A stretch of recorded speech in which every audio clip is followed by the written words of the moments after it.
አሁን ቀጥታ ወደ ውድ ወንድማችን ወደ አቶ ኮሎኔል መኮንን ተስፋ እናልፋለን ጤና ይስጥልኝ መኮንን ጤና ይስጥልኝ ሰሎሞ እንዴት ዋላችሁ ሀግ ሰሚያህ ኸኑካ ሰሚያህ ለኩላም ላንተም ለተሰጠኝ እንዲሁም አቶ ተስፋዬ አብሮ አለን ሁለታችን ነው ቃለ መጠይቁን የምናደርግልህ እንደ ሁሌም ፈቃደኛ ስለሆንክና ዛሬም ሙያ የተመረኮዘ ገለጣ ለሰጠን መምጣት በጣም ያመሰግን ጤና ይስጥልኝ አቶ ተስፋዬ ጤና ይስጥልኝ አቶ ሰሎሞ ጤና ይስጥልኝ ኮሎኔል መኮንን ተስፋ ኦኬ ጤና ይስጥልኝ ተስፋዬ እንደምን ዋላችሁ አቶ መኮንን ዛሬ የምንወያየው እንደ ሁሌም ቢሆን እንዳዛ ነው ባለፈው በዚህ ሳምንት መጀመሪያ አካባቢ መሰለ ባልሳሳት አንድ ቅንደኛ የሆነ የሐማስ መሪ ተወግዷን ሁለተኛ የሐማስ ሁለተኛው የጦር አዛዥ መሰለኝ የቀረው ዝራዥ ሐማስ እንበለውና በዛሬው ዕለት ዶናልድ ትራምፕ ደስተኛ እንዳልሆኑ ደግሞ ጉዳዩ ወጣም የት ይሄድነ ነው አቶ መኮንን በወታደራዊ እይታ በመጀመሪያ አንተ እንዳልከው በሰሞኑን ራይድ ሳይድ የሚባል የሐማስ ከፍተኛ ባለስልጣን በተለይ ደግሞ ሐማስን መልሶ ለመገንባትና መሳሪያዎችን ለማምረት ከቦታ ቦታ ለማዘዋወርና ወታደሮቻችን ለመጉዳት የተዘጋጀ አዛን እንደገና ገዝቶ ለመኖር ምንሻዎችን የሚመለምል ከብዙ ጊዜ ከታደነ በኋላ በደረሰው አጋጣሚ ደህንነት ባቀረበው መሰረት ከአምስት ረዳቶቹ ጋር ወደ የማይመለሰው ተሸኝቷል ይሄም ትልቅ ነው በዚህ ጉዳይ ልክ አንተ እንዳልከው የአሜሪካ መንግስት እያጉረመረመ ነው ግን ቢሆንም እስራኤል በየትኛውም ቦታ ማንኛውም እስራኤልን ለመጉዳት የሚዘጋጅ ቴሮሪስት ከአዛ ሳይሆን ሊባኖን ሳይሆን በተለያዩ ሀገራት እነሱን የመመንጠርና የማውደም ስራዋ የሚቀጥል ነው ምንም እንኳን እኛ በዚህ ትንሽ ጊዜ የአሜሪካ 53ኛ ሀገር ነው ወይ ሲባል የነበረው ሙሉ በሙሉ ይህ ድርጊት የሚያሳየው እስራኤል በራሷ ውስጥና ራሷ የምትወጣ እንጂ በአሜሪካ ተመርጉዛ የምትኖር አይደለም የትራምፕ ይሄን ነገር አለመቀበል እሳቸው የሚፈልጉት እንደምታውቀው ወደ ሁለተኛና ሶስተኛ ደረጃ ለመሄድ አንዳንድ የሐማስ ባለስልጣናትን በአዛ ውስጥ ለማወያየት ይፈልጋሉ መሰለኝ በአሁኑ ሰዓት በአዛ ውስጥ የቀረው ከፍተኛ ባለስልጣን ሀዳድ ባዴን የሚባለው እሱ የመካከለኛው አዛ ከፍተኛ መኮንን ነው ግን ቢሆንም ከሱ በስተቀር እንግዲህ የቀረው ያው ሚኒሻውና ተራ ወታደር ነው ማለት ነው ስለዚህ ጠቅለል ባለ ሁኔታ አሜሪካ የምትፈልገውን ሁኔታ እስራኤል ሙሉ በሙሉ አትቀበለው አሜሪካ ወደ ሁለተኛ ደረጃውና አዛን መልሶ ለመገንባት የሚባለውን ድርድር እያደረገች ነው እስራኤል ግን ሙሉ በሙሉ አንደኛ ያ የታገተ ወንድማችን በፖሊሳዊ አካል ያልተመለሰ አስከረናለን እሱ ይመለስ ሁለተኛ እንደምትሰማው እና እንደምንታየው ማሻአልም እንደሚለው ሌሎችም የኺም እንደሚለው ባለስልጣናት ጦራችን አንፈታም የሚል አባባል መልሶ ደጋግሞ እየተናገሩ ነው ይህ ደግሞ በእስራኤል መንግስት በኩል እና በመከላከያ ተቀባይነት የለው እዚህ ላይ ኮሎኔል መኮንን ይህ ሰውዬ የተሸኘው ሰውዬ በ7 ቀን 10ኛ ወር 23000 ዓመተ ምህረትን ካቀዱት ካቀነባበሩት የሚስጥር አካል የነበረ መሆኑ ተገልጿል ያ ብቻ ሳይሆን ደግሞ የዕብራይስጥ ቋንቋ በጣም ጥሩ አድርጎ ተናጋሪ ነው የዕብራይስጥ ቋንቋ መናገር ብቻ ሳይሆን ደግሞ በጣም አረመኔና ቆራጥ ነው ይባላል በቆራጥነቱ የታወቀ ነው ስለዚህ ይሄ እንደዚህ አይነት ሰው መወገዱ የአሜሪካ እቅድና አላማ በተለይ ሁለተኛው ደረጃ ለመተላለፍና ሐማስ የጦር መሳሪያውን እንዲፈታ ይቀላን እንጂ ለምን ነው የአሜሪካ መንግስት ያጉረመረመ ያለው ለምን ቅድም ስለ እንዳልኩት ነው የአሜሪካ መንግስት የማግሮመሩበት ምናልባት ውስጣዊ አለው ለማለት እንጂ እነዚህ ቴሮሪስቶች መወገዳቸውን ጠልቶ አይመስለኝም ግምት ነው ግን በአሁኑ ሰዓት ሴንሲቲቭ በሆነበት ጊዜ ሁሉም ነገር እንዳለው ቁሟል እንደምታየው ምንም ነገር የሚንቀሳቀስ የለም እነሱ የታገቱ ወገኖቻችን ነፍስ ያላቸውን መልሰዋል ሙሉ ከሞላ ጎደል ሁሉን አስከሬኖች መልሰዋል አንድ የቀረው ወታደራችን የሮን ግብሊ ነው እሱ መመለስ አለበት እያለች እስራኤል ቁመናዋን እያስታወቀች ነው ሆኖም ግን የትራምፕ አባባል እንደሚመስለኝ ከሆነ በተለይ አደራዳሪ ሀገራትን አለሁኝ እኔን ነገር ወጣለሁ መደረግ አልነበረበትም ከማለትና እንዴት ነው ምንለው በብራይስ ፋትማስ ካልሆነ በስተቀር እነሱ በአፍጋኒስታን በኢራቅ ሲገሉ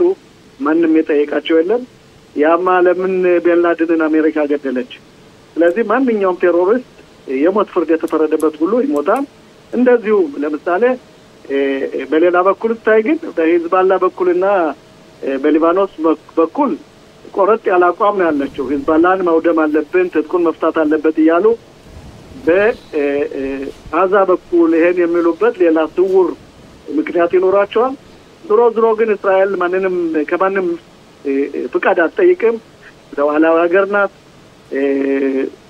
ራሷን የምትከላከል ሀገር ናት ይህ ሰው ልክ አንተ እንዳልከው ብዙ ጊዜ ከእስር ቤት የቆየ ከነደፍና ከነሲንዋር ጋር ይሄን የጥቅምቱን 7 ፕላን ከብዙ አመታት ካወጡት በኋላ ይሄን ነገር ፈጽመውታል እሱ በመሄዱ ማንም እኛ ሳይሆን የአዛዝ በሙሉ ደስተኛ ነው ምክንያቱም አንተ እንዳልከው ይሄ ሰው በጣም አረመኔ ነው ይሄ ሰው አዛን እየጨፈጨፈ አዛን ህዝብ እየጨፈጨፈ እየገደለ እያሰረ ቶርች እያደረገ የሚኖር አረመኔ ያረመኔ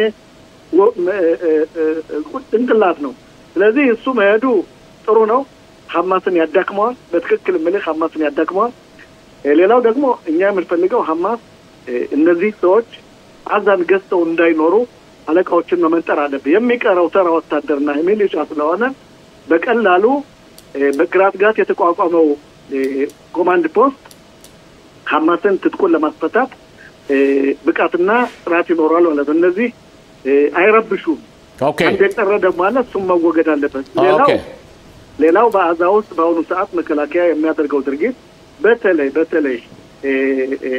በታኒነትና በራፍታ በኩል 53% የብቻ መስመር እንዳለ ሆኖ የአዛን በመቆጣጠሩ ዋሻዎችን ይመነጥራል ሚሳኤሎች ያሉበት ቦታዎች ፋብሪካዎች ማምረቻዎችን እየመነጠሩ ነው በተለይ በራፍታና በኻኒኖች ዙሪያ ሙሉ በሙሉ ብዙ ያላየናቸው በአሁኑ ሰዓት በያዝናቸው ቦታዎች እንደ ካሜራዎች ያሉና ወታደሮቻችን የሚከታተሉ በዛት ያላቸው እኛ ታስፒት እንላቸዋለን እነሱ መረጃ አካላት በሙሉ እየወደሙ ነው መከላከያ ጥሩ ስራ እየሰራ ነው ጠቅላይ ሚኒስትሩ እንዳሉት ነው ሐማስ ትጥቁን ካልፈታ ወደ ሁለተኛ ደረጃ አንሄድም ብለው ተናግረዋል ኦኬ ተስፋዬ ለአቶ መኮንን ጥያቄ ካለ አው በጤና ስትሪም በድጋሚ ኮሎኔል መኮንን የኔ ጥያቄ እንግዲህ ከሰሞኑ አንዳንድ መረጃዎች ሾልኮ የሚወጡት እንደምናቀው ጠቅላይ ሚኒስትር ቢንያሚን ኔታንያሁ በዚህ በያዝነው ወር መጨረሻ ላይ ከፕሬዝዳንት ዶናልድ ትራምፕ ጋር ግንኙነት አላቸው ግን ፕሬዝዳንት ዶናልድ ትራምፕ ከሰሞኑ ከሚናገሯቸው ንግግሮች አንደኛ ነገር ሐማስና ሂዝባላ መሳሪያውን ትጥቁን መፍታት የለበትም ካስፈለገ መጠቀም ብቻ እንደሌለበት እናብራራለን የሚል ንግግር ተናግረዋል ከዚህ ጋር አያይዤ መጠየቅ የምፈልገው በዛሬው ዕለት በኳታር ላይ እንግዲህ እስከ 40 የሚሆኑ ሀገራቶች የተካሄደበት ሰፊ ጉባኤ አለ ይሄ ጉባኤ እንግዲህ ጋዛን ባስመለከተ ነው እስራኤል በዚህ ጉባኤ ውስጥ የለችም ከርቀት የሆነ ንግግሮች የምትናገረው ይሄ ማለት እንግዲህ ምን ማለት ነው እስራኤልስ ለዚህ ምን አይነት ዝግጅት አለ ይሄንን ብቻ ባጭሩ ቢገልጹልኝ ኮሎኔል በሊባኖስ በኩል እንደሚመስለው ከሆነ ትራምፕ ጥሩ አቋም አላቸው በተለይ ሂዝባላ ትጥቁን እንዲፈታ ፈቅደዋል በሊባኖስ ውስጥ የምናደርገው የአየር ውጊያም ሆነ አንዳንድ በሚሳኤሎች ላይ የሚደረጉት በሙሉ ይቀበሉታል። አንድ ነገር ግን ማለት ፈልጋለሁ። ባለፈው ሳምንት አየር ኃይል በአንዲት ከተማ በደቡብ ሊባኖስ ላይ ፋብሪካ ነበር። ያን ፋብሪካ ለማውደም መሳሪያ ማሰባሰቢያ በጋዝን ለማውደም ወታደሮቻችን አየር ኃይላችን መንገድ ላይ ነበር። ከዛ በፊት የመከላከያ ቃል አቀባይ በሊባኖስ ህዝብ ላይ በዛ ቤት ላይና በዛ ሰፈር ልቀቁ የሚል አባባል ነበራቸው። ያንን ወታደራዊ አካል የሊባኖስ ወታደራዊ አካል እኛ ያን ችግር የመፍታት አቅም አለን ጉልበት አለን ስላሉ ያ ነገር ያ ድርጊት ሳይፈጸም ቀርቷል። ይህ የሚያሳየው አንደኛ የሊባኖስ ወታደራዊ አካልና የእስራኤል ወታደራዊ አካል መልካም ግንኙነት ነው።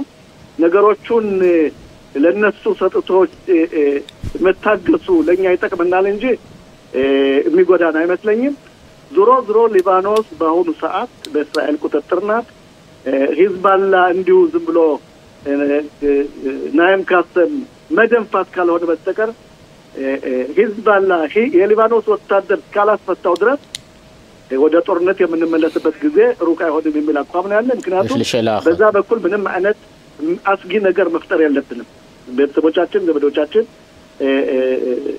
ከተሞቻችን ነፃ የሆነ ኑሮ እንዲኖሩ ነው የምንፈልገው። ስለዚህ በዛ በኩል ችግር አይሆንም።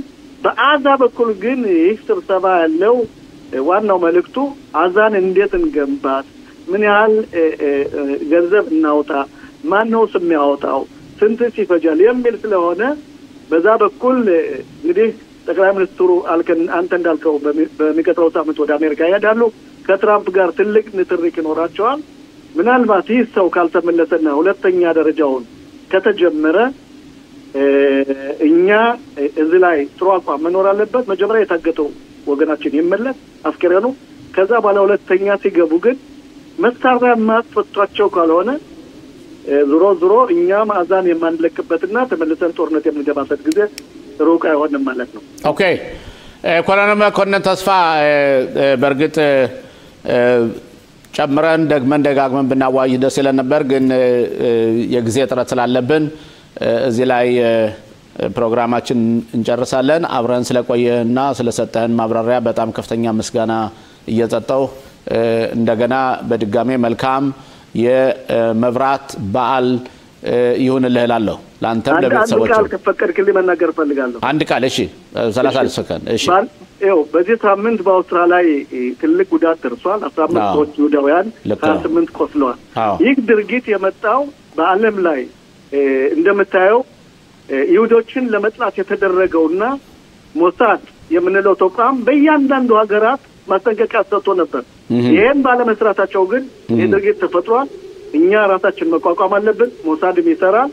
ይሄ ነገር ሁሉንም ሀገር እያስፈራ ነው። የነሱም ትልቅ የቤት ስራ ተቀብለዋል ማለት ይችላል በዓለም ያለው ሀገራት በሙሉ። ኦኬ እና እኛ ከጨለማ ወደ መብራት በምንለው ባህላችን ላይ የመሆኑ በጣም አሳዛኝ ነው። አመሰግናለሁ። ልክ ነው። በጣም አመሰግናለሁ። እናመሰግናለን መኮንን። በመጣው ቀናቶች መልሰን እንደገና እናገኛለን። አመሰግናለሁ። እኔም አመሰግናለሁ። ደህና ቆዩ። አጀቦች ዛሬ የምንወያየው አጀንዳችን ወይም መዋያ ፕሮግራማችን ስለ ውርስ ጉዳይ ነው። እስቲ አንቺ ምትየው ነገር ካለ በሱን ጀምርና ከዛ ተንደርድረን ጥያቄዎችን እንጠይቅሻለን። እሺ መጀመሪያ ውርስ ሲባል ሁለት አይነት ውርሶች አሉ። ይሄ ማለት አንደኛ ህጉ የሚለውና የሚፈቅደው አንድ ሰው ለምሳሌ ከመሞቱ በፊት በ120 እድሜያችን ከመሞታችን በፊት ማን ነው የሚወርሰኝ ብለን ያላስቀረን ወረቀት ካለን ያላስቀረን ውርስ ወረቀት ከሌለ ፍላጎታችን የሚገልጸው ከሌለ በህጉ መሰረት ነው የምንሄድና አንድ ያለ ጽፈህ ያስቀረኸው ውርስ ሁለተኛ ደግሞ ካላስቀረህ ህጉ የሚለው ውርስ አለ። ባልሳሳት በአማርኛ ቋንቋ ኑዛዜና ውርስ ይመስላል የሚባለው ባልሳሳት ሳይሆን አይቀርም። አዎ ማለት ያንተ አማርኛ ከኔ የተሻለ ስለሆነ ካንተ ጋር ልከራከር። ወላጆች ለሰው ለከሌ በህይወቱ ያለ ገና ምንም አምሮ ሁሉ ሳይስት በጽሁፍ ጽፎ የሚያስቀምጠው ኑዛዜ ይባላል።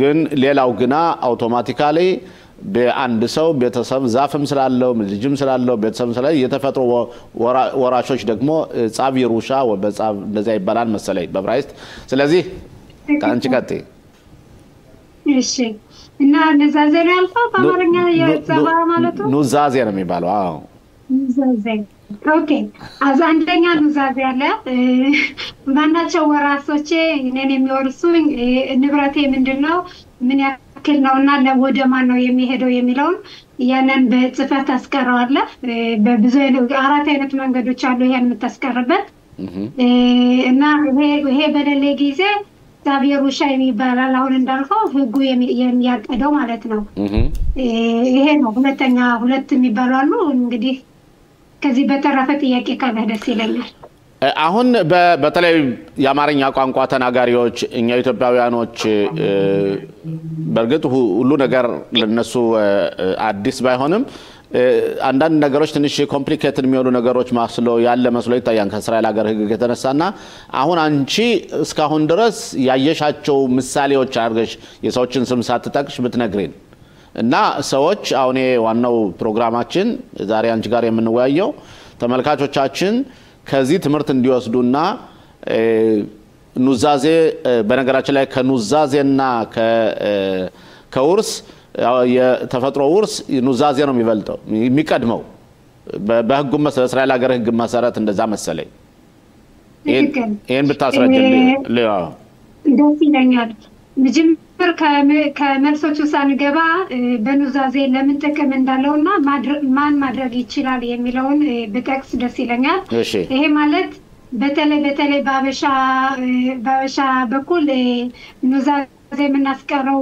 ማስቀረት እንዳለብን አናቀም ብዙዎችን አናስቀርም ግን ማንኛውም ሰው ንብረት ያለው 18 አመት የሞላው ሰውና በጤነኛ ያለው ጤና ሃይምሮ ያልተጎዳ ሰው ከሆነ ኑዛዜ ማስቀረት ይችላል ይሄ ለምንድነው ይሄ ኑዛዜ ተፈጠረው አንደኛ ፍላጎትህን የሚጠቅስና የሚገልጽ ወረቀት ስለሆነ ማለት ነው ሁለተኛ ደግሞ ዋና አስተሳሳቢም ደግሞ ከዚህ የቀጠለ ወራሾቹ በሚቀጥለው ጊዜ ልጆችም ሆነ እህት ወንድምም ሆነ ሚስትም ሆነች ባልም ሆነ ጠብ እንዳይመጣና ክርካሬ እና ጠብ በዛ የተነሳ እንዳይመጣ ማለት ነው ኑዛዙን ካላስቀረ በህጉ ጻቪየር ውሻ ስላለ ጻቪየር ውሻ ደግሞ ለሁሉም አንድ አርጎ ስለማያቸው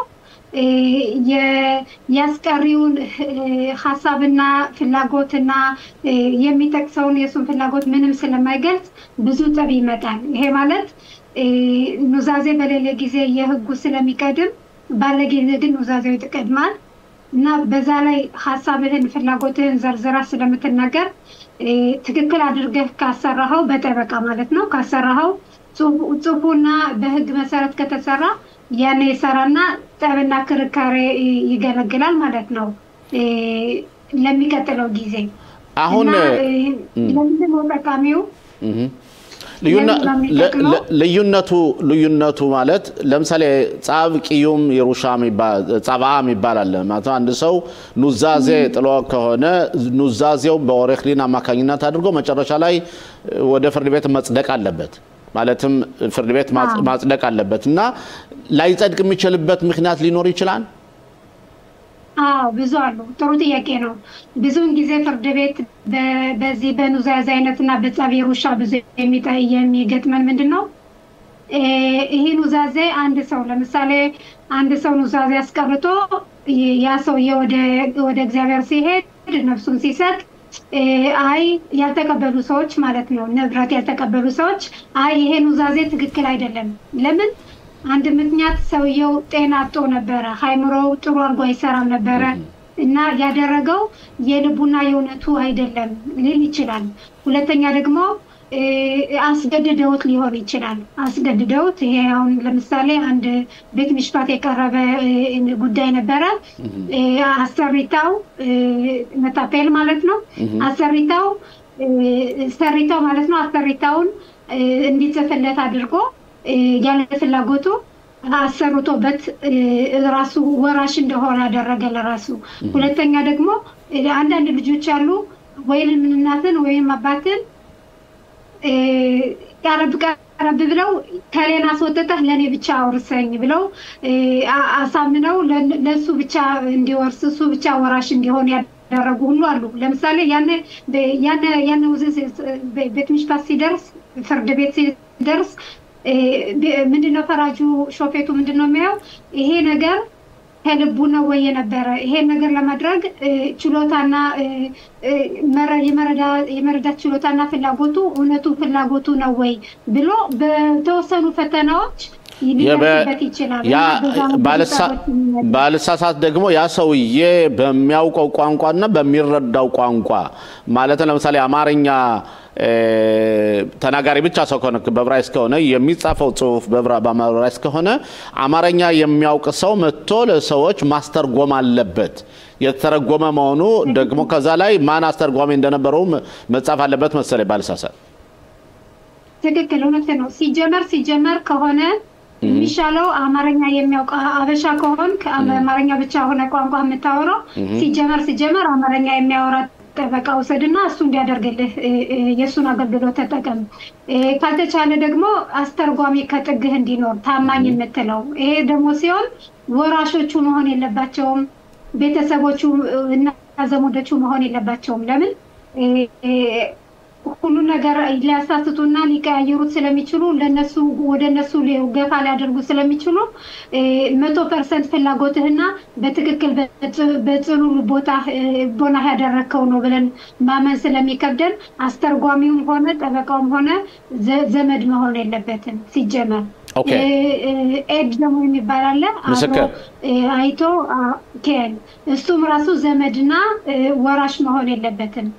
ኦኬ ሁሉ አጠናቃቃት ካወቃቸው ትክክል ነው ብሎ ይገኛል። ኦኬ አሁን ወደ ጻብ የሩሻ ስንሄድ ማለትም የተፈጥሮ ወይም የመንግስቱ ህግ ጻብ የሩሻ የሚቀበሉት ሰዎች አንድ ሰው ለምሳሌ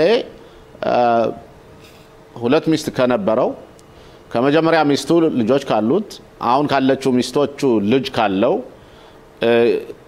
እና እንዴት ነው የሚከፋፈሉት? እኩል ነው የሚከፋፈሉት ያባትየውን? እንዴት ነው የሚሆነው? በዚህ ላይስ ልጅ ነው። ጥሩ ጥያቄ። ልጅ ስለሆነ ከዛችም ወለድ ከ3 ከ5 ብትወልድ ልጆችህ ናቸው። ያንተን ንብረት የሚወስነው ልጆች ማን ናቸው የሚለውን ያንተን ክፋይ ያንተን ግማሽ ልጆች ማለትም የኔን ድርሻ ማለት ነው። የኔን ድርሻ ሁሉት ልጆቹ ከዚህ ሀገርም ያሉት ውጪ ያሉም ልጆች ካሉ ይካፈላሉ ማለት ነው። ያ ማለት ልጅ አለ ማለት አይደለም። የታወቁ ልጆች እንዳለ ይካፈላሉ። ለዛም ነው ብዙ ጊዜ ያንን ተፈካ ካስቀረክ የተፈታሃት ሚስትም አትካፈልህም።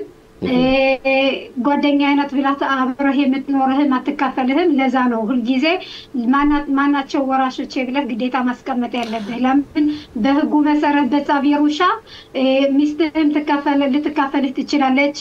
ምን እንደሆነ ሁሉ ማረጋገጥ ያስፈልጋል። አባል ሚስትህም ልትካፈልህ ትችላለች ተፋታችሁ ካልተጨረሳችሁ። ጓደኛ አይነት ያልካት አብረሃት የምትኖርም ባትኖርም እሷም ትከፈልሃለች። ማለትም በዕብራይስጥ የዱዓ በጽቡር ይባላል። ህዝብ የሚያውቃት ሚስቴት የ80 ሚስቴ ባትሆንም እኔ ካረፍኩ በኋላ እሷ የመካፈል መብት አላት ማለት ነው። ገባኝ። ኦኬ አቶ ተስፋዬ ጥያቄ ካለ ላጀውሽ በመወድ ማንየን በጣም የሚገርም ነው።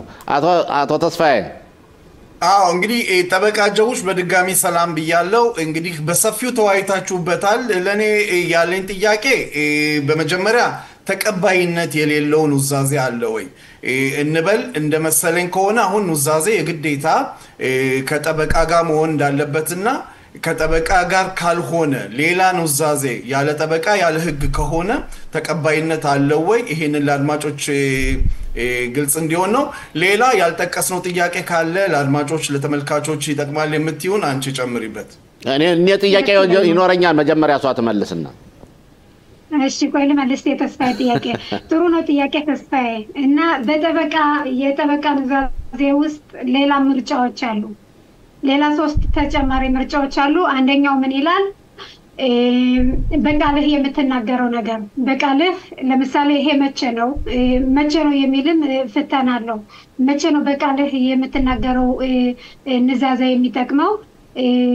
ልትሞት ብለህ አጉል ቦታ ላይ ካለ ሐኪም ቤት ለምሳሌ ሐኪም ቤት ካለ ወይም ከቤት የመሞት ጊዜ ደርሶ ሲታወቅ ነፍስህ ከማለፏ በፊት ከጥግህ ላሉት ሰዎች ሁለት ሰው ካሉ የሚታወቁ ማለት ነው አለነ ሰምተናል አይተናል ሰምተናል የሚሉ ካሉ ሁለት ሰዎች ከሰሙ ያም ይጠቅማል ያም ወራሾች የማናቸው ብለህ ተናግረህ ከሆነ ያም አለ አንድ ይባላል ምስክር ማለት ነው ያው ምስክር ካለ ችግር የለም ምስክር ሁለት መስካሪዎች ካሉ ትክክል ነው ይባላል ሁለተኛ ደግሞ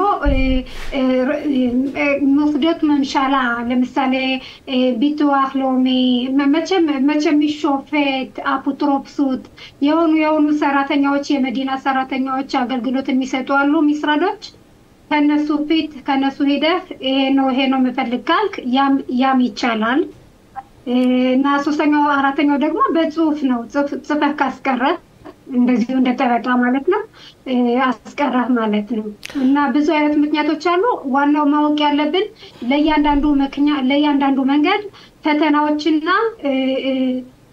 መሆን አለበት የሚሉ የሚያስገድዱ ጉዳዮች ስላሉ እነሱ መኖራቸውን ማረጋገጥ አለብህ ከሌሉ አይዙ ማለት ነው በተበቃም ብታደርገው ባለ ያለ ቋንቋ ካልሆነ ሽለሞ እንደተከሰው በያለ ፍላጎት ከሆነ አስገድደው ከሆነ ብዙ አይነት ምክንያቶች አሉ ያም አይሰራም ኦኬ ያም እንዲሰራ ነገር በመንገድ መሆን አለበት ጠበቃ ጃውሽ አንድ ጥያቄ አለ በዚህ እንጨርሳለን አንቺ እንደ ባለሙያ ማለት ነው ኑዛዜ የማድረጉ ጥቅሙ ምንድነው ወይስ ደግሞ ጻባአ እንዲሆን ብቻ ማድረጉ ጥቅሙ ምንድነው ጉዳቱ ምንድነው የሁለቱን ባጠር ባለ ሁኔታ ብትገልጭልና ፕሮግራማችን በጣም ጊዜው እየደብን ስለሆነ ሁሌ ካንጂ ጋር ስናወራ ደስ ይለናል ግን እሺ ይለኛል በጣም የኑዛዜው ዋናው ጥቅሙ ያስቀር የሰው የሆነ ፍላጎት ስለሚጠቅስና ስለሚያስቀር ነው የሱ ፍላጎት ነው ንብረቱ ያንተ ስለሆነ ድረስ ፍላጎትህን ብታስቀርና በጥሩ ልቦና ብታደርገው በጣም ደስ ይለናል ለተቀባዮችም ላንተም ራሱ በጣም ደስ ይላል ሁለተኛ ምክንያት ደግሞ ጣጣ ያበዛም በኋላ ሲቀጥል ለወራሾቹ ጠብና ክርክር ያመጣም የዛኔ ይሄ ከሌለ ለምንድነው ይሄ ካለ ቤት ምሽፋት ክርክርና ገንዘብ ማቃጠል ሁሉ ስለሚያጎድልባቸው ከዛ ሁሉ ስለሚያድናቸው ይሄ ጥሩ ነው ብለን እናስባለን የጻቤሩሻ ደግሞ ጥሩ ነው ግን ለሁሉም ነው ከሌ ብሎ የሰውን ሐሳብና ልቦናውን የሚገልጽ ስላልሆነ ብዙን ጊዜ ጥሩ አይደለም ጠቃሚ አይደለም ስለዛ ፍላጎታቸውን ምንድነው የምታወሩት ቤት ሆነ መኪና ሆነ መቅደስ መስመር ላይ ስላለች ይህን ጉዳይ በተመለከተ ከሷ ጋር ሰፋ ያለ ውይይት ነው ተራስተን መቅደስ ሰላም መቅደስ ማን ነው ያባትሽ ስም መቅደስ ታመነ መቅደስ ታመነ ተራስተን መቅደስ አመሰግናለሁ እስቲ ስለ አሁን መጨረሻ አካባቢ በተለይ ትናንትና ዛሬ የወጡትን መረጃዎች በተመለከተ ያው ፍርድ ቤት ያወጣው ማዘዣ አለ ብዙ ነገሮችን ተለቅመን ሳንናገር ግን የተነገሩትን ነገሮች የመናገር መብት አለንና ምን ምትዩ ነገር አለ ስለዚህ ጉዳይ ኦኬ እንግዲህ ሁላችንም እንዳየነው በሚዲያ ነው ሁላችንም የደረስ እንጠቀም ነው ሲርቶኑንም አይተነዋል እንደተባለው እንግዲህ ይሰውዬ ሃይማኖትንም እንደሚያቃጥ ጽፋት እንደሚኖር እንደነበረ ከዚህ በፊት እችንም ትላንትና ሊያግታት የነበረውን ልጅ ከትላንት ወዲያ ነው መሰለኝ የሃይማኖት ካሳ ጓደኛ እንደሆነች ኦኬ ይሄ ነው እንግዲህ በሚዲያ የሚወራው ማለት ነው ሌላ ነገር ሐኪራው ለላቭ 433 አልፏል ተብለው ለዚህ ነው ጻፍ ፒርሱ ምናምን የተደረገበት ግን ስቲል እኔ እንትነምለው ከህዝባችን ስፔሻሊ ካበሾች እናቃለን እኛ ድሮ የመጣን ስፔሻሊ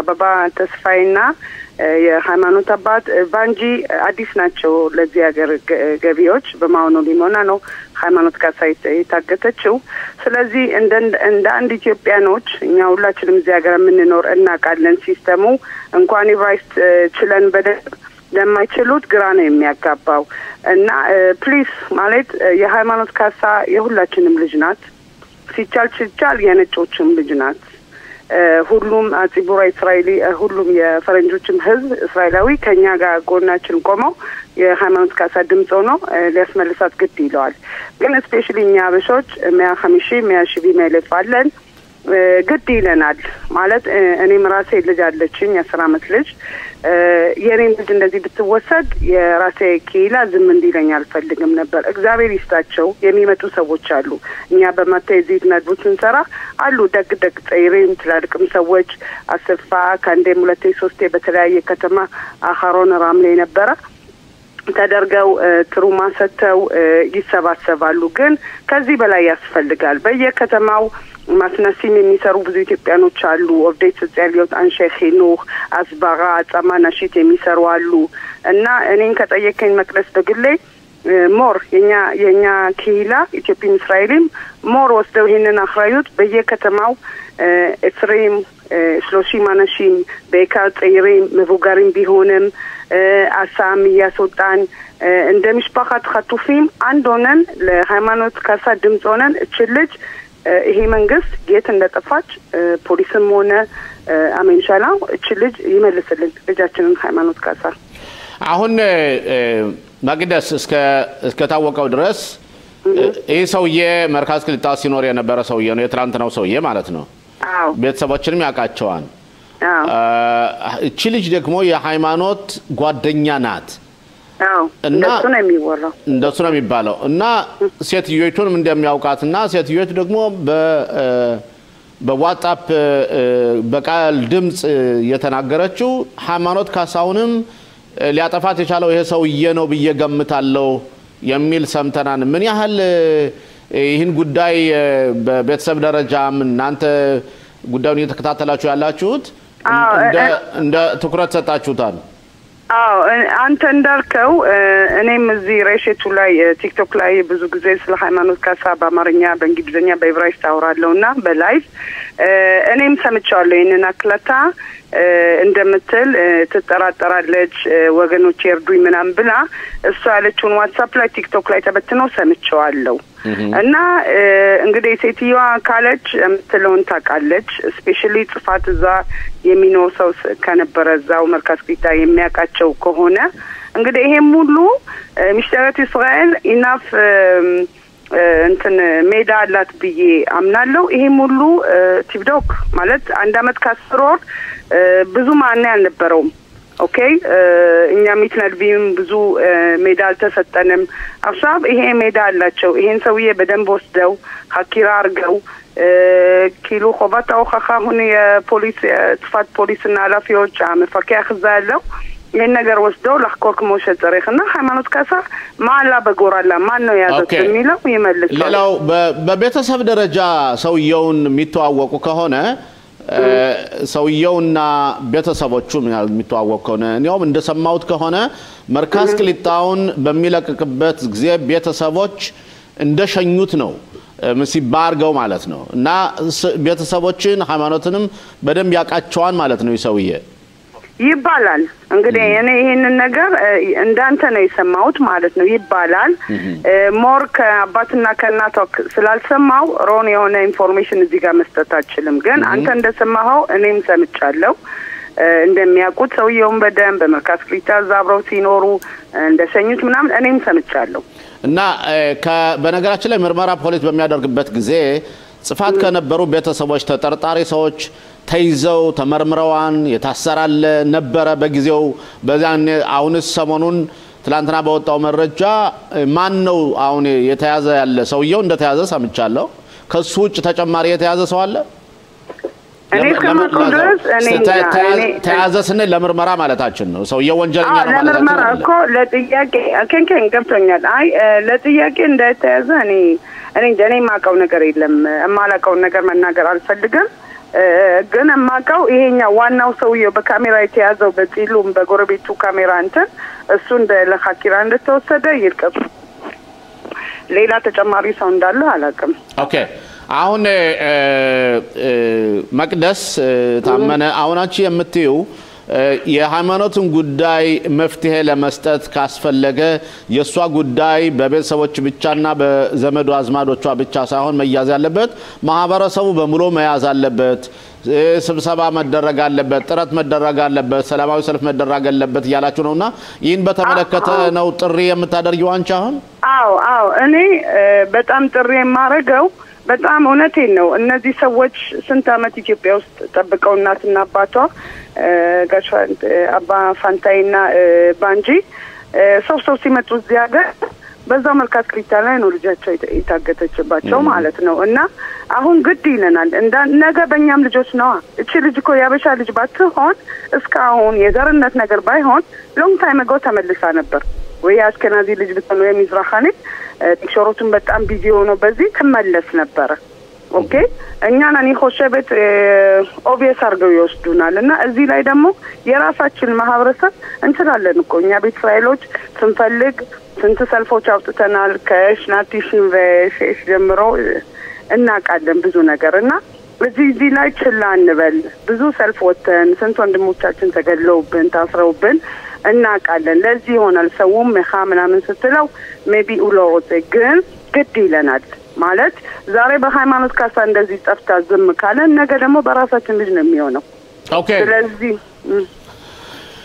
መቅደስ በጣም እናመሰግናለን አብረሽ ስለቆየሽ እናንተ የምታደርጉትን ትግል በሙሉ እንደግፋለን በተለይ IETV 140 ቴሌቪዥን ሃይማኖትን ሁሉ ጊዜም ቢሆን ፎቶዋን ከፊት በማስቀመጥ እንዳትረሳ እሷ መልሳ ከቤተሰቦቿ ሌላ ነገር ደግሞ ይቅርታ አንድ ነገር መጨመር የምፈልገው ነገር አለ አጠር ያለ ያጠር ያለ ዮም ሪሾን በ21 2025 በኪካር ציון እንትን ታሉኻ አለ በ3:30 በኢየሩሳሌም ከዛ ኪካር ציון בעד 4:30 הדלקת נרות נר שמיני ברחבת הכותל ይደረጋል ይሄም ለሃይማኖት ካሳ ነው ፕሊዝ የምትችሉ ወገኖች እዛ ተገኙና ከጎናችን ቁሙላለሁ ኦኬ እሺ መልእክቱን ሰምተናል በጣም እናመሰግናለን አብረሽን ስለቆየሽና ስለምታደርጉት የበጎ አድራጎት ተሳትፎና ትብብር ሳናደንቅ አናልፍም እናመሰግናለን መልካም ቆይታ መቅደስ እሺ ቴንክ ዩ አመሰግናለሁ መልካም ቀን ቴንክ ዩ ተመልካቾቻችን ፕሮግራማችን እንደቀጠለ ነው አቶ ተስፋዬ ከኔ ጋር ነህ እንዴ አሎ አቶ ሽሎሞ እየሰማው እሺ ስለ አሁን ከመቅደስን ሰምተናታን በመቅደስ ከተናገረችው ነገር አንተ የምትጨምረው ነገር ካለ እንዳልኩት ያው ሌላው ጥያቄ ጉዳዩ ወደ 433 ለሀብ የሚባለው የፖሊስ ምርመራ ያለፈው ከሳምንት በፊት ነው ተብሏል ግን ትላንትና መረጃውን ያወጣው የፖሊስ አዛዡ ትላንትና ብቻ ነው ለምን ነው ትላንትና ጉዳዩን ያወጡት ለምን ባለፈው ሳምንት አልተናገሩም ነበር እንግዲህ ይሄ ፋይል አቶ ሽሎሞ በሚስጥር የሚካሄድ ምርመራ ነበር እስካሁን ድረስ ባለፈው ወርስ ያልሞላው ነው እንግዲህ ሚኒስተር ቤንግቪር ጋር ቤተሰቡ ግንኙነት ካደረጉ በኋላ ከሰጠው ቃል ውስጥ አንዱ ይሄ ምርመራ ወደ 433 ወይም ደግሞ ወደ ሻባክ እንግዲህ የሀገር ውስጥ የደህንነት ከፍተኛ መርማሪዎች ይከታተሉታል የሚል ቃል ሰጥተው ነበር በገቡት ቃል መሰለኝ እንግዲህ ይሄ የሆነው አጋጣሚ ሆኖ የትላንትናው የቤርሸባው ሌላ ታሪክ እንግዲህ የፖሊስን ዋና አዛዥ የሃይማኖትንም ጉዳይ ባስመለከተ እንግዲህ አጋጣሚውን ተጠቅመው ይሄን ነገር ተናግረዋል አሁንም ቢሆን ይሄ ምርመራ በእውነት ውስጥ ለውስጥ በሚስጥራዊ ነገሮች የሚመረመር ነው አንዳንድ ፍንጮች አንዳንድ መረጃዎችም እየደረሱ ናቸው እንግዲህ በቅርብ ጊዜ ጥሩ ዜና እንሰማለን ብለን ነው የምንገምተው አቶ ሽሎሞ በቅርብ ጊዜ ጥሩ ዜና እንሰማለን ስትለን ምን ማለት ነው ወዴት አቅጣጫ ማለት ነው መጀመሪያ እኔ አይደለሁም የእግዚአብሔር ፍቃድ ሆኖ እቺ ልጅ ወደ ቤተሰቦቿ እንድትመለስ ምኞታችን ጸሎታችን ነው በነገራችን ላይ አቶ ተስፋዬ አሁን ያየነ ያለ ነው በትላንትና ወዲያ ከሃይማኖት ካሳው ጓደኛ ቤት ይሄ ኪፓ ያደረገ ኢትዮጵያዊ ነው ስሙን በርግጥ እናተናግራለች እና ሲገባና ተመልሶ ሲወጣ እናየዋለን እንደገና ደግሞ ሲያንኳኳውን ያየነው ነው ያለን አንኳክቶ ይከፍቱታን ሲከፍቱት ልጅቱ በኃይለኝነቱ ጮኸት ታሰማለች እሷ ከዛም በዕብራይስጥ ቋንቋ ሮጽያህ ትለዋለች ማለትም ሮጽያህ ማለት ያው ገዳይ ማለት ነው በጣም ነው ሳሁን በመናይበት ጊዜ ምናልባት ሰውየው እሷ በመትጮህበት ጊዜ ሩጦ ወጥቶ እየሮጠ መሆኑን ነው የምናየው አቶ ተስፋዬ እናቀጥል ይቅርታ እዚህ ላይ አቶ ሾሞ በመስሉ የምናየው ልጅቷ ሰውየውን ገፍትራ በሩጫ ነው የምትወጣው ህንጻውን በረንዳውን እየተንደረደረች እየጮሽ ነበር የምትወርደውና የጎረቤቶቿ የህንጻው ነዋሪዎች ምንድን ተፈጠረ ብለው ይወጣሉ እነሱ ሲወጡ ነው እንግዲህ ሰውየው ያው አምልጦ ከህንጻው የወጣው የማያሳየው ምንድነው ልጅቷ ወጣለች እዚህ አሁን ሰውየው ልጅቷን ተከትሎ እየሮጠ ነው ከዛ በኋላ ነው ልጅቷ ያው ገዳይ ብላ አድኑኝ የባካቹ ያለሽ እየጮች ነው ዛሬ በፖሊስ ምርመራ ሰጣለች እንግዲህ ምስክርነቱን የሰጠችው ምንድነው ቤቱስ ገብቶ ያው ቆለፈብኝ ነካካኝ ቤቱስ ማንም እንደሌለ ያውቃል ከዚህ በፊትም ደጋግሞ የሞከረው ነገር ነው የሰውዬ ከዚህ በፊት በጽፋት በኩል የምታውቀው ነው ልጁ ሰውየው እና ይሄንን ነገር አይቼ ነው አምልጬ ወጣሁት ነው የምትለው ዛሬ ፖሊስ ጣቢያ ተገኝታ ምስክርነቷን ሰጣለች የ12 አመት ልጅ ነች በዛን ጊዜ ከሃይማኖት ጋር አብረው ያደጉ ልጆች ናቸው ብዙ ሚስጥሮች ድንገት ታውቃለች ተብሎ ይገመታል እስካሁን ድረስ እንግዲህ ያው በምርመራ ላይ ስለሆነ አንዳንድ ነገሮች መናገር ማንችለው ሁኔታ ላይ ነው ሆኖም ግን ይሄ አዲስ ታሪክ እንግዲህ ወደ ሌላ ፍንጭ እየወሰደን ነው በአሁን ሰዓት ያው ሰውየው በቁጥጥር ስር ውሎ ምርመራ ላይ እንዳለ ፖሊሶች እየተናገሩ ነው አጥሽ እዛ ላይ አቶ ተስፋዬ የሴትዮይቱ በዋትስአፕ ግሩፕ ያስተላለፈችው ጉዳይ ለማህበረሰቡ ማለት ነውና ተጠንቀቁ እኔ ልጄን አግኝቻታለሁ ፖሊሶች እዛ ሲደውሉብኝ ልጄ በህይወት አለች ሳይሆን ሙታለች ብዬ ነው ደንግጬ መጣው ግን ከመጣው በኋላ ነገሩ ሌላ ሆኖ አገኘሁት እና እኔ ልጄን አግኝቻታለሁ ልጄ ከኔ እናኔን ያየንዳያችሁ እናንተም ተጠንቀቁ እና ይሰውዬ ደግሞ ያችን ልጅም ያጠፋትና እሱ ነው ብዬ ነው ማስበው በሲል ተናግራለች ያን የልጅቱን ስም አትጠራም ግን ያችን ልጅም እሱ እንዳጠፋት አርጋ ነው የተናገረችው ዋትስአፕ ላይ ሬኮርዱን ይስላለኝ ነው እና ዚስ ምን ትላለ እዚህ ላይ አንተ በርግጠኝነት አለ ብዬ አስባለሁ እንግዲህ እዚህ ውስጥ በእውነት ጠለቅ ብዬ ላለመግባት አሁንም ይሄ የሴትዮዋ የተናገረችውና አንዳንድ ነገሮች በምርመራ ላይ ስለሆኑ እዚህ ውስጥ ጠለቅ ብዬ ላለመግባት ፈልጋለሁ ምክንያቱም ሳት ብሎ የሚወጡ አንዳንድ መልእክቶች አሁን ለመርማሪዎች ጠቃሚ ሆነው ስለተገኙ ምርመራ ላይ ነው እንግዲህ ዋናው ጥሩነቱ ምንድነው እነዚህ ቤተሰቦች ሰውየውም ሆነ ሴትዮዋ አስከልጆቿ በጽፋት ማርከስክሊታ ከሃይማኖት መጠለፍ ጋር የተያያዘ አንዳንድ ምንጮች ይኖራሉ ተብሎ ስለተገመተ ፖሊስ ይሄንን በቅርብ እንግዲህ እየተከታተለው ነው አሉ ከተባሉት የፖሊስ መርማሪዎች በእስራኤል ሀገር ውስጥ ይሄንን ፋይል ይዘውታል እንግዲህ በአሁን ሰዓት በእውነት ምንም አይነት መረጃ የለንም ያው ሴትዮዋ በአሁን ሰዓት ክትትል እየተደረገ ነው ለአካባቢው ነዋሪዎቹም እኛ በግላችን ሴትዮዋን እንዲረዷት በቋንቋ እጥረት ምክንያት ራሷን ማስረዳት ማልቻለችን በፖሊስ ጣቢያ ያው ክሱን አቅርባለች አንዳንድ ጋዜጠኞች እየመጡ ቤት ውስጥ ልጅቷንም ያለ እንግዲህ ነው የ12 አመት ልጅ ስለሆነች ህፃን ስለሆነች ህጉም ስለማይፈቅድ የግዴታ ከትልቅ ሰው ጋር መኖር ስላለባት ጋዜጠኞች ስራቸውን እየሰሩ ነው ይሄንን ነገር ደግሞ አስቀርተው ልጅቷ የበለጠ የሳይኮሎጂ ወይም የተለያየ ምርመራዎች እንድታካሄድ ነው እንጂ ያላትን ቃል ለመስጠት በአሁን ሰዓት ምን አይነት ዝግጁ ነች የሚል የአካባቢው ነዋሪዎችን ጠይቀናል እየረዷት ነው እስቲ እንግዲህ ከሰሞኑ አዳዲስ መረጃዎች ይዘን እንመጣለን አቶሽ ነው አተስፋይ ምን ያህል ሰዎች ጽፋት በነበሩበት ጊዜ በተለይ ልጅቱ ጠፋችበት አካባቢ እና የዛን ሰሞን ምን ያህል ጥረት ተደርጓል እቺ ልጅ እዛው መርካዝ ቅጣ የነበሩ ሰዎች አሁን ይሰው የለምሲያ እንደሰማውት ከሆነ ልሷ በመተለቅበት ጊዜ አልነበረም ሴትዮይቱ አሁን የዚች የትላንትናይቱ ልጅና ስትናገር በቃሏ የምትናገረው እንዴት ነው? ይህ ሰውዬ አባቷ ኢትዮጵያ ያለ መሆኑን አይቶ ነው ይህን ድርጊት የፈጸመውም ትላለች። ስለዚህ እነዚህ አይነት መረጃዎች ለፖሊስ ቀርበው እንደዚህ አይነት ሴትዮ ተመርምረዋል ወይ ነው? በፊት አሁን አይደለም፣ በፊት ዝም ብሎ በሜዳ የሚነገሩ ነገሮች አይደሉም እነዚህ ነገሮች። አዎ እንግዲህ ልብ የምንለው እዚህ ላይ አቶ ሽሎሞ ሃይማኖት ከተጠለፈች እንግዲህ 2 ዓመት ሊሞላት ነው። አሁን 1 ዓመት ከ9 ወር የሆናት ነው። በዛን ጊዜ በመጀመሪያው ሳምንት ጊዜ እኛም በፍለጋዝ አካባቢ ተገኝተን ነበር። የነበረው ምንድነው እዛው ህንጻ ውስጥ ፖሊስ የራሱ የሆነ ቢሮ ያቋቁምና ከዛ ቢሮ ውስጥ ነው እንግዲህ አንዳንድ ስራዎች ሲሰሩ የነበረው። አንዳንድ መረጃዎች ሲሰበስቡ እንደገናም ደግሞ የራሱ የማርካስ ሊታ ወይም የአዲስ ገቢዎቹን ህንጻ ሲመረምር የነበረው እዛ ውስጥ ሆኖ ነው እንጂ ከፖሊስ ጣቢያ ከጽፋት ሳይሆን ለነገሩ ቅርብ ሆኖ እንዲያመቸው ተብሎ እዛ ውስጥ ነው።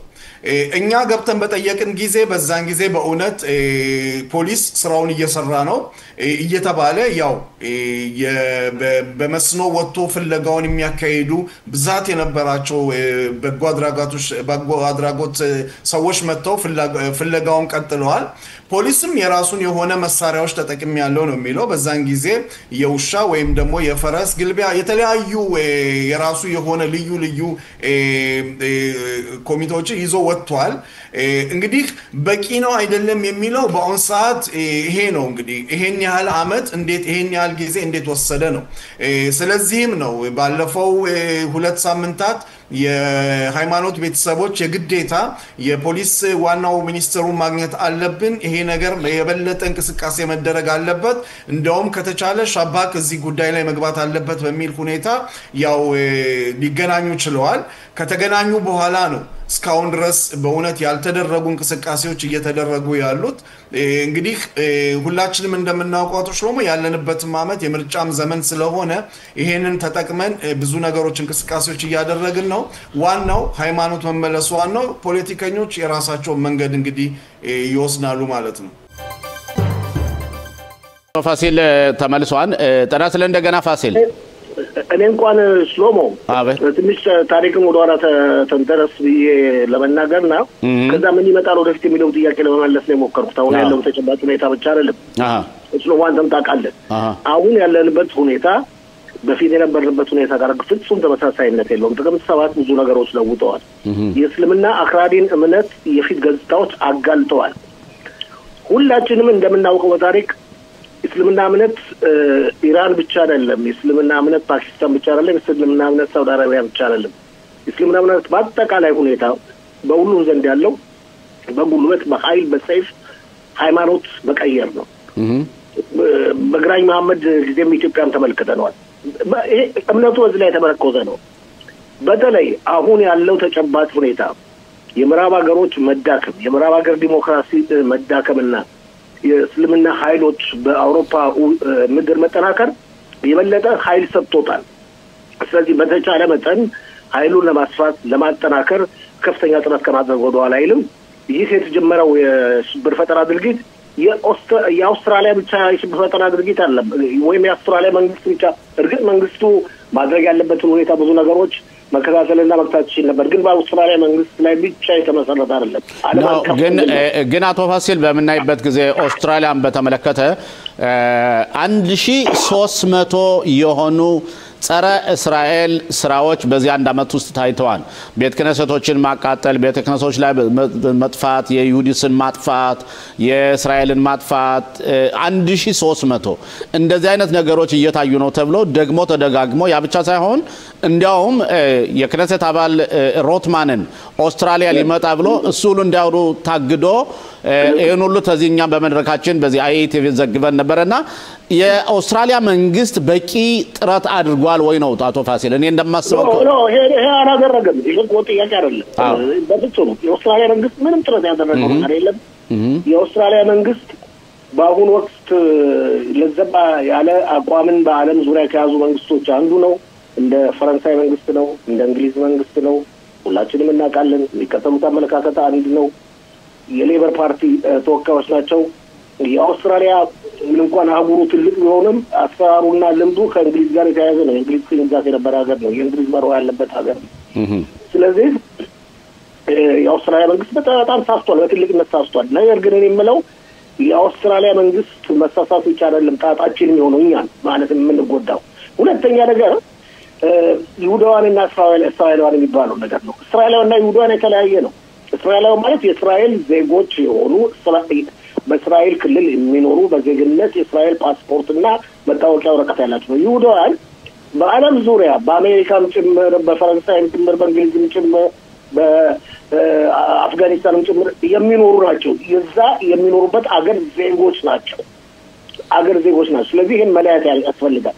ነገር ግን በአጠቃላይ ሁኔታ ሽብር ፈጣሪዎች ይህን ድርጊት ሲፈጽሙ ጊዜ ትኩረት የሚያደርጉት እስራኤላውያንን ብቻ ላይ ሳይሆን በዓለም ዙሪያ የሚገኙ ይሁዳውያን ላይ። ስለዚህ አቶ ፋሲል እኛ እስከ 7 ቀን 10ኛ ወር 23 ዓመተ ምህረት የኛ መንግስት ትንሽ የለዘብተኝነት መልክ አሳይቶን ብለን ሁሉ ጊዜ ወቀሳ ስናረግ ቆይተናል እና አሁን የዓለም መንግስታት የሽብርተኞችን ጉዳይ በተመለከተ ከዚህ አውስትራሊያ በተደረገው ጥፋት መንግስታት ራሳቸውን እንደገና ሪዞልቭ አድርገው ራሳቸውን መልሰው አገራቸውንና ደህንነታቸውን ለማስከበር ጥረት ያደርጋሉ ብለህ ታስባለህ ወይስ በቃ ይሄ ነገር እንዳለፈ ይቀጥላል ማለት ነው?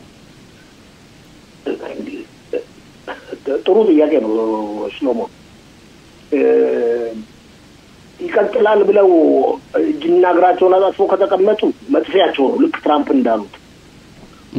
አሁን ነቃ የሚል ምልክት እያሳዩ ነው። በእውነት ይህን ተግባራቸውን ነቃ ብለው መደረግ የሚገባውን ያለፈው አልፈዋል፣ አሁን ወደፊት መደረግ የሚገባውን ነገር እናደርጋለን ብለው ከተነሱ እንኳን ራሳቸውን ዓለምን ሊያድኑ ይችላሉ። አለበለዚያ ኃይልና ጉልበት ከተሰማቸው እስላም አክራሪዎች መጨረሻው ጥሩ አይሆንም። አቶ ፋሲል ይህን ጉዳይ ካወገዙት የአረብ ሀገሮች የመጀመሪያው ጆሴፍ አውን ነው፣ የሊባኖሱ መሪ ነው። አውግዞ በከፍተኛ ደረጃ ነው ያወገዘውና ይሄ ማለት ምን ማለት ነው? አሁን በተለይ በሊባኖንና በእስራኤል ባለው ሂዝቦላ ማዕከል ላይ ጆሴፍ አውን ወደ እስራኤል ለመቅረብ እየፈለገ ነው ወይስ ማለት ስላለበት ነው? አንደኛ ማለት ነው ብዙ የሊባኖሳውያን አውስትራሊያ ውስጥ ይኖራሉ በስደት። ሁለተኛ ደግሞ አቶ ሽሎሞ ከአረብ ሀገሮች የመጀመሪያውና ብዙ ሀገሮችም እስካሁን ድረስ እሱ ያለውን የተናገረ የለም እኮ። ብዙ ሊባኖሳውያን እንደሚታወቀው አውስትራሊያና ደቡብ አሜሪካ ውስጥ ይኖራሉ ብዙ። ኦኬ። ብዙዎቹ ደግሞ ከሊባኖስ ሰደዱ ክርስቲያኖች ናቸው። እንዳውን አንደኛውና ትልቁ ነገር በሊባኖስ በፊት ብዙሃን የነበሩት ክርስቲያኖች ቁጥር ቀነሰ ተብሎ ሲነገር መመልከት ያለብን እንደሱ ቁጥራቸው የቀነሰውና ተሰደዱት ወደ ደቡብ አሜሪካ፣ ብራዚል፣ አርጀንቲና፣ ቺሊ መሳሰሉት ሀገር ሲሆን እንዲሁም አውስትራሊያ ነው። ብዙ ሲቆጠሩ እንደውም በሚሊዮን ደረጃ የሚቆጠሩ በሊባኖስ ክርስቲያኖች ይኖራሉ በእነዚህ አህጉሮች። አንዴ ሁለተኛ ራሱ ጣጣ ያሳሰበው ነው ሽሎሞ። በየቀኑ እኛ የምንነጋገረው ነው እስራኤል ጭምር ሂዝቦላን እስከያዝነው ወር መጨረሻ ድረስ ትጥቅ ማስፈታት ነበረበት። በስምምነት መሰረት ስምምነት አለ፣ ተኩስ አቁም ስምምነት ሲደረግ። ግን እንደምናየው ከሆነ ትናንትናም የአሜሪካው ልዩ መልእክተኛ ቶም ባራክ ወደ እስራኤል በመምጣት ከጠቅላይ ሚኒስትር ቤንያሚን ኔታንያሁ ጋር ተገናኝተው ተወያይተዋል። የሊባኖስ መንግስት ለመውሰድ ያሰበውን እርምጃና ድርጊት ለማከናወን በጣም እያዳገቱ መሆኑን ለማወቅ ይችላል። ኦኬ። አቶ ተስፋዬ ጥያቄ ለአቶ ፋሲል። እንግዲህ በእውነት በመጀመሪያ ጤና ይስጥልኝ ፋሲል፣ ያው ሰፋ አድርገህ አብራርተህልናል። የሀገር ውስጥ የደህንነት ብሔራዊ ደህንነት በጠቅላላ የአካባቢው በተለያየ ሀገራት ላሉት መልእክት አስተላልፏል። ይሄንን ሁኔታ ማየት እንግዲህ አሁን ለገቡት የሞሳድ መሪ ያው እንደ አዲስ አይደለም ነገሮች፣ ያው እዛ አካባቢ ያሉት ይሰራሉ። ግን ምን ያህል ጥንቃቄ መደረግ አለበት ወይስ ኢራን በእውነት በዚህ ጉዳዮች ላይ እጅ አለባት ተብሎ ይገመታል? አንደኛ ኦፐራቲቭ በሆነው ማለት ነው መድረስ ስላለው ጉዳይ በተለይ ከእስራኤል በኩል የውጭ ሀገር ስለላ ድርጅት ሞሳድ ትልቅ ሚና ሊጫወት ይችላል። እስካሁንም ድረስ እየተጫወተ ነው። ብዙዎችንም ድርጊቶች አክሽፏል። ከማክሸፉም በተጨማሪ እሱ በእጁ የማይደርስባቸውን ቦታዎች በመንግስታት አካባቢ መፈጸም ያለባቸው ሁኔታዎች ማስመልከትም ለአውሮፓ፣ ለአውስትራሊያ፣ ለካናዳ፣ ሌሎች ሀገር መሪዎች፣ ለደቡብ አሜሪካ መሪዎች ሁሉ ይህን የመሰለ ሽብር ፈጣሪ ድርጊት ሊፈጸም ነው በማለት ማስጠንቀቂያዎችን ሁሉ ልቋል ሞሳድ። የሞሳድ ስለላ ድርጅት የእስራኤል የውጭ ሀገሮች ስለላ ድርጅት ከዓለም ገናና ነው። በተለይ ከሊባኖስ እና ከኢራን ጦርነት በኋላ በእውነት አንደኝነቱንና ገናናነቱን በሚገባ አስመስክሯል። እስካሁን ድረስ በዓለም ላይ ተሰጥተው የማይታወቁ ድርጊቶችን የፈጸመው የዓለምን ሕዝብ፣ የዓለምን መንግስታት፣ የዓለምን መሪዎች አፋቸውን አስከፍተው ነው ያስቀራቸው። ስለዚህ ማድረግ ይችላል። ከዚህ በተጨማሪ ደግሞ እስራኤላውያንን በማስመልከት በዓለም ዙሪያ በዓለም የሚገኙት የእስራኤል የዲፕሎማቲክ ጽሕፈት ቤቶች የሚቆጣጠሩና የሚጠብቀው ሻባክ ሞሳድ ሳይሆን ሻባክ የሀገር ውስጥ የመረጃ ድርጅት ወይም የስለላ ድርጅት ነው። ስለዚህም መደረግ ያለበት ነገር ማስመልከት መግለጫ ማውጥቷል። ነገር ግን ሁለቱ ድርጅቶች ያው በመተባበር ነው የሚሰሩት። ስለዚህ ሞሳድ ትልቅ ኃላፊነት አለበት። ግን ይህ ድርጊት በሞሳድ ብቻ ነው የሚፈጸም አይደለም። ማወቅ ያለብን አገሮችና መንግስታት የሚደርሳቸውን መረጃ በመቀበል የተጣለባቸውን ኃላፊነት መወጣት አለባቸው። ይህን እስካላደረጉ ድረስ ግን ድርጊቱ ይቀጥላል። አቶ ፋሲል መጨረሻ ጥያቄ፣ አሁን እኛ የሚወጡት መረጃዎች እንደሚወጡት ከሆነ እነዚህ ሽብርተኞች ከዳዓሽ የመጡ ናቸው እና ዳዓሽ ከሆነ ብዙ ጊዜ የፍልስጤምን ጉዳይ የሚያተኩር አይደለምና እንዴት ነው አሁን እኛ ብዙ ጊዜ በአውስትራሊያ በኒውዮርክ ሀገሮች በጣም ብዙ ፍልስጤሞች ጸረ እስራኤል ጸረ ይሁዲ ድርጊቶችን እየፈጸሙ ነው ያለው እና እዚህ ግን ዳዓሽ ግን ይሁዲዎች ብቻ ያተኮረ ሳይሆን ዓለምን ያተኮረ ነውና ወይስ ሁሉንም ያም ያው ነው? እንዴት ነው የምናያቸው ነገር አለሞች? አንደኛ በእኔ አመለካከት ያው ነው። ሁለተኛ ያንተንም አመለካከት ቀበለዋለሁ። በአፉ ዳሽ የሚለው ዓለምን በእስልምና እምነት ለእስልምና እምነት ለውጣለው ነው። ግን ዳይሶችም ለምሳሌ ሶሪያ ውስጥ ሲጨፍሩና ሲደንሱ በነበረበት ጊዜ ሁሉ ጊዜ ትኩረት የሚያደርጉት የነበረው ኢየሩሳሌምን ነው። ኢየሩሳሌም ማለት ኢየሩሳሌምን ይዛል ማለት እኛንን ጠራርገን ሜዲትራኒያ ማለት እንጥላለን ማለት ነው። የእስራኤል ጉዳይ ነው። ኦኬ ፍልስጤማውያን ብለው ትኩረት ባያደርጉ። ኦኬ ፋሲል፣ በጊዜ ጥረት በዚህ ፈጽማለሁ ውይይታችን አብረን ስለቆየ በጣም እናመሰግናለን። አቶ ተስፋዬ ከኔ ጋር ትቆያለህ። መልካም ቆይታ አቶ ፋሲል። ሀግ ሀኑካ ሰማያ ሀኑካ ሰማይ ዛሬ ሶስተኛው ነው መሰለኝ። ሶስተኛው ሻማ መብራት ዛሬ ይበራል። አውጥቃችሁ ይሄንን ደግማችሁ እናመሰግናለን።